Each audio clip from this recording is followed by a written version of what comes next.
Princess Sotelo. Try. Fish on. Okay, tali kita akan pakai. Tali ni Sotelo Barbarian. Okay, 10 LB. Kita ambil 8X nya. 8X dia akan jadi halus. So sedap nak casting. Mari kita buka tali dia.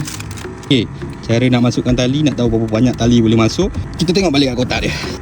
Kita buat masukkan 100 meter dulu, sebab dekat sini tak perlukan tali banyak pun. First thing first, ring ni, spool ni bagi buka. Lepas tu kita lilit 2. Lepas tu kita buat uni knot. Okay, uni knot 1,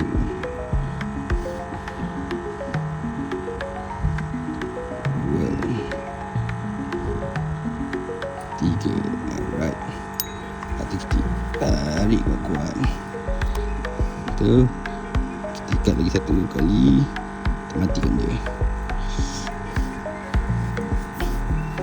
Alright. Kali yang ni kita boleh tarik kuat-kuat bagi dia betul-betul tegang. Okay, tali yang lebih ni boleh buang. Okay. Alright, so sekarang ni kita tutup balik. Tengok tali ni macam mana. Nampak tali tu di sini. Drag kuat sikit. Okay, kita gulung. Cara lagi satu senang. Benda ni tali dalam air. Lepas tu kita gulung.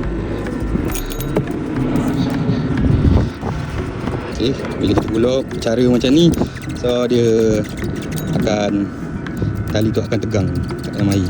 Okay, tali dah dekat nak full. Sikit lagi. Alright. Ngam-ngam. So yang ni kita jangan buang. Sampah kita kena jaga sungai kita. Okay, tali hampir nak penuh, tapi ni dah mencukupi. Okay, jom sekarang kita ikat FG knot pula.